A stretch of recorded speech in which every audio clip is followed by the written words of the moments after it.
In May 2026, a cluster of severe respiratory illness forced an Atlantic cruise ship into an emergency quarantine.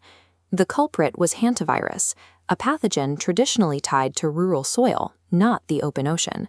For decades, public health officials have linked this pathogen to very specific environments. You contract it by sweeping out an old shed, exploring a dusty barn, or opening up a rural cabin that's been locked up for the winter. This anomaly highlights a major blind spot in how we understand the disease. When people hear the word hantavirus, they often assume it refers to a single, uniform illness with a standard set of symptoms.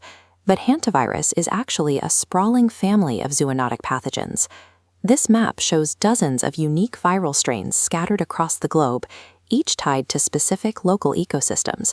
The exact virus you might contract, and the specific organs it will attack, depends entirely on where you are standing. Evolution has created a sharp geographic boundary, dividing the globe into the New World and the Old World. Across North and South America, the New World zone, infections manifest as Hantavirus pulmonary syndrome, or HPS. This graphic shows the mechanics of how HPS attacks the respiratory system. The virus targets the endothelial cells, the cells lining the blood vessels in the lungs. It degrades that protective barrier, and blood plasma rapidly leaks into the air spaces. The patient effectively drowns in their own fluids. Because this pulmonary edema happens so quickly, HPS carries a staggering mortality rate. Between 20 and 40% of patients who contract a New World strain do not survive. South America is home to a specific New World strain called the Andes virus. This was the exact pathogen identified in that 2026 cruise ship outbreak. The cruise ship environment demonstrated exactly why the Andes strain is so heavily monitored by epidemiologists. Out of dozens of hantaviruses worldwide, it is the only one documented to spread from person to person through close, prolonged contact. Every other strain requires a human to directly inhale aerosolized rodent droppings or urine.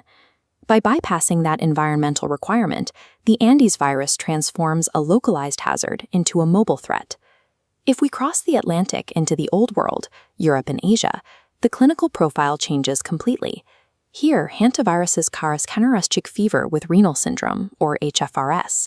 HFRS ignores the lungs. Instead, the physiological attack shifts downward, targeting the kidneys and blood vessels. Patients experience systemic vascular leakage, leading to internal bleeding, falling blood pressure, and acute renal failure. Yet, looking at this comparative data chart, you can see the lethality drops to less than 1% for pathogens like the Pumala strain, which accounts for the vast majority of cases in Europe. The Pumala strain is carried almost exclusively by the bankful, a small woodland rodent common across European forests. These pathogens belong to the exact same viral family. Evolutionary isolation over millions of years forged entirely different diseases, dictated completely by which hemisphere the host animal inhabits. There is one glaring anomaly that breaks this geographic rule: the Seoul virus. Biologically, Seoul is an Old World strain that causes kidney disease, but its designated host is the Norway rat, a highly adaptable species that spent centuries stowing away in international shipping vessels. Because the Norway rat thrives in sewers, alleys, and basements, the Seoul virus was able to move out of rural ecosystems and embed itself directly into dense global urban centers. Global trade networks effectively weaponized the Norway rat's natural behavior. By transporting the host worldwide, human activity rewrote the epidemiological map. This brings us to the core ecological reality of hantavirus. A map of human risk is simply a map of rodent populations.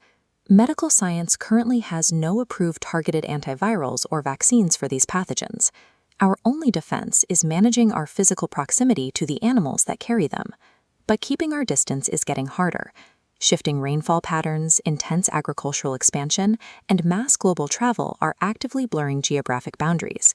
As human infrastructure pushes deeper into untouched habitats, our daily overlap with these rodent reservoirs increases. When an infection does occur, the early warning signs are dangerously subtle.